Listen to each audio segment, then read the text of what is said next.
Hello everyone, स्वागत है आप सभी का कॉम्पिटिटिव एकेडमिया में। तो चलिए शुरुआत करते हैं आज के करंट कैप्सूल की। आज का हमारा पहला टॉपिक है मालाबार नौसैनिक अभ्यास। तो चर्चा में क्यों है ये? हाल ही में मालाबार नौसैनिक अभ्यास में ऑस्ट्रेलिया को सम्मिलित करने की घोषणा की गई, इसलिए ये चर्चा में है। इससे पहले 2016 में ऑस्ट्रेलिया ने ये इंटरेस्ट दिखाया था कि वो मालाबार नौसैनिक अभ्यास में शामिल होना चाहता है, लेकिन फिर जो बाकी देश हैं उन सब के साथ सहमति नहीं बन पाई।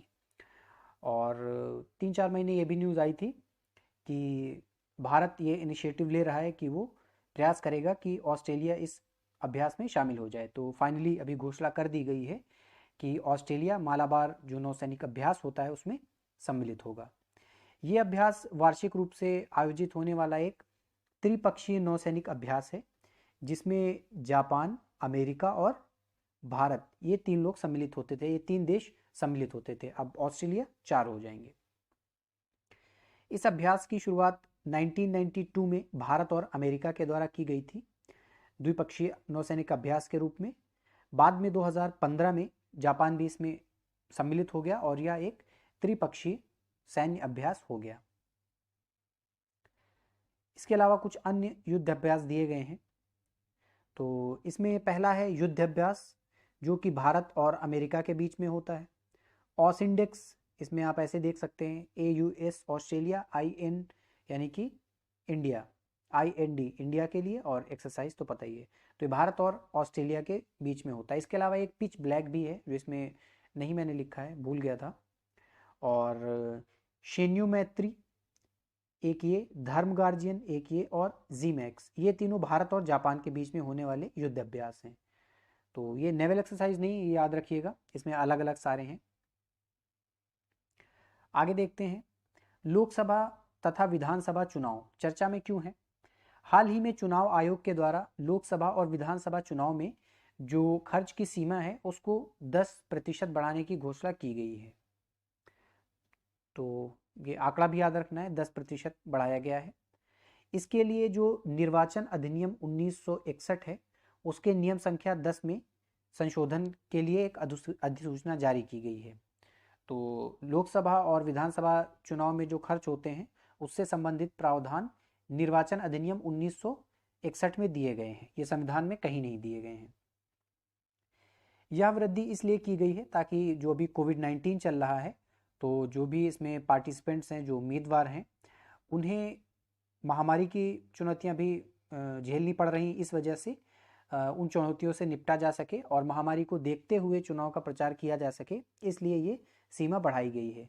लगभग ये 6 वर्ष के बाद ऐसा हुआ है कि जो खर्च की सीमा है वो बढ़ाई गई है।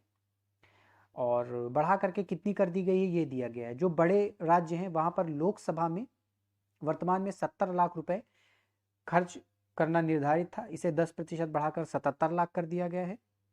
जबकि जो छोटे राज्य हैं वहाँ पर लोकसभा चुनाव में 54 लाख खर्च किए जा सकते थे, इन्हें बढ़ा करके 59 लाख कर दिया गया है। दूसरी ओर विधानसभा चुनाव में यह सीमा 28 लाख थी बड़े राज्यों के लिए, और इसे बढ़ा करके 30.8 लाख कर दिया गया है। जबकि छोटे राज्यों के लिए 20 लाख थी और इसे बढ़ा करके 22 लाख कर दिया गया है। आगे चुनाव आयोग के बारे में कुछ देख लेते हैं। चुनाव आयोग एक संवैधानिक संस्था है, आप सभी को पता होगा। भारतीय संविधान में निर्वाचन से जो संबंधित प्रावधान है वो भाग 15 में दिए गए हैं। अनुच्छेद 324, ये गलत हो गया है, 324 से लेकर के 329 तक दिए गए हैं। 324 में ये कहा गया है कि भारत में स्वतंत्र एवं निष्पक्ष चुनाव कराने के लिए एक स्वतंत्र निर्वाचन आयोग की व्यवस्था की जाएगी, और इस आयोग में 3 व्यक्ति होंगे, एक होगा मुख्य चुनाव आयुक्त और दूसरा होगा चुनाव आयुक्त, 2 चुनाव आयुक्त होंगे।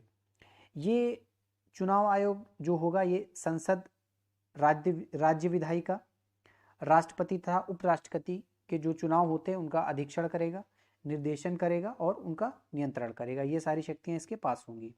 ये 3 सदस्यीय निकाय है, जैसा कि मैंने बताया, मुख्य चुनाव आयुक्त और 2 अन्य चुनाव आयुक्त, और इनकी जो नियुक्ति है वो राष्ट्रपति के द्वारा की जाती है। अगला टॉपिक देखते हैं आयुष्मान सहकार योजना। हाल ही में जो राष्ट्रीय सहकारी विकास निगम है इसके द्वारा आयुष्मान सहकार योजना को प्रारंभ करने की घोषणा की गई है। ये सहकार होगा, यहाँ पर सरकारी नहीं होगा। इस योजना को देश के जो ग्रामीण क्षेत्र हैं वहाँ पर स्वास्थ्य सेवाओं सुविधाओं के जो बुनियादी ढांचे हैं उनमें सुधार के लिए शुरू किया गया है। और इस योजना के अंतर्गत जो सहकारी समितियां हैं जो ग्रामीण क्षेत्रों में मेडिकल कॉलेज या अस्पताल खोलना चाहते हैं तो उन्हें 10 करोड़ रुपए तक का कर्ज उपलब्ध कराया जाएगा। ये राष्ट्रीय सहकारी विकास निगम के द्वारा उपलब्ध कराया जाएगा, ये फंडिंग करेगी। आगे जान लेते हैं राष्ट्रीय सहकारी विकास निगम के बारे में। इसकी स्थापना 1963 में की गई थी। राष्ट्रीय सहकारी विकास निगम अधिनियम 1963 के द्वारा कृषि एवं किसान कल्याण मंत्रालय के अंतर्गत संचालित ये एक सांविधिक निकाय है, क्योंकि संसद के अधिनियम के द्वारा इसकी स्थापना की गई थी। ये इसका कार्य क्या है? ये सरकारी क्षेत्र का एक शीर्ष वित्तीय एवं विकासात्मक संस्थान है जिसका मेन कार्य है जो कृषि क्षेत्र या उनसे संबद्ध क्षेत्र हैं, इसके अलावा जो दूसरे क्षेत्रों से भी संबंधित कार्यकारी सहकारी समितियां हैं उनको वित्तीय सहयोग प्रदान करता है ये। अगला देखते हैं हींग चर्चा में क्यों है। हाल ही में भारत में जो हींग की खेती है वो पहली बार प्रारंभ की जा रही है और पहली बार इसका जो रोपण है हिमाचल प्रदेश के लाहौल एवं स्पीति जिले में किया जा रहा है। राज्य जो है आपको याद रखना है हिमाचल प्रदेश। हींग है क्या? ये तने से प्राप्त होने वाला एक पदार्थ है जो मेनली मसाले के रूप में यूज़ किया जाता है जो भारतीय व्यंजन होते हैं उसमें। इसके अलावा भारत हींग के लिए ईरान, अफगानिस्तान, उज़्बेकिस्तान ये जो देश हैं इनसे आयात के ऊपर निर्भर है। छोटा सा ही टॉपिक था। अगला देखते हैं रामसर आर्द्रभूमि चर्चा में क्यों है। हाल ही में भारत की 2 अन्य आर्द्रभूमियों को रामसर साइटों के रूप में सूचित किया गया है। ये कौन कौन सी हैं?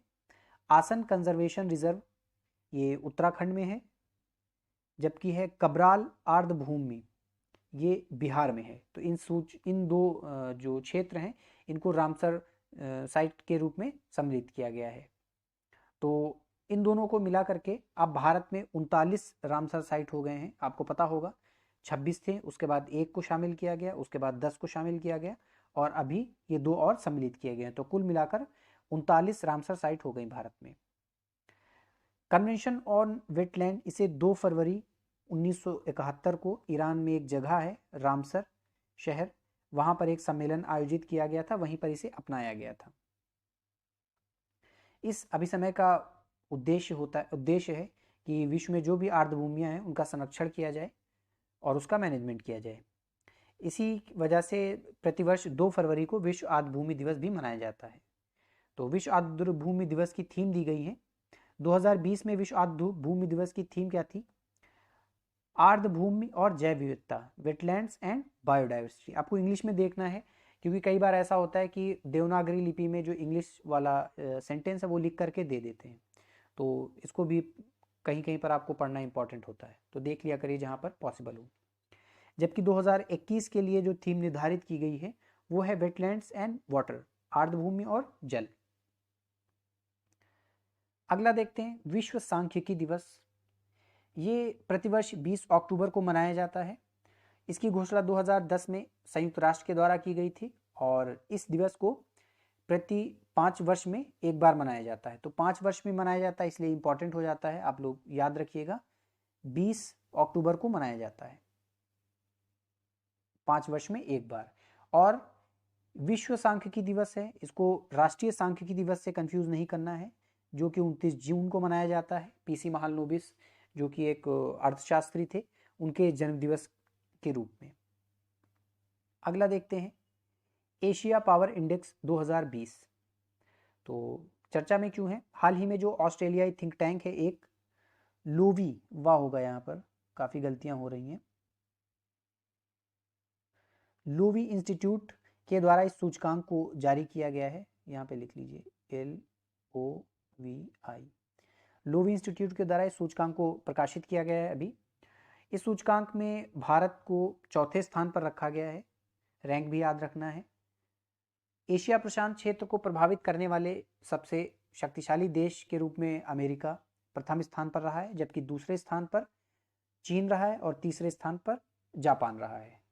तो ये इंडेक्स तैयार किया जाता है क्षेत्रीय शक्ति, दूसरे देशों को प्रभावित करने की कितनी शक्ति है उसके आधार पर।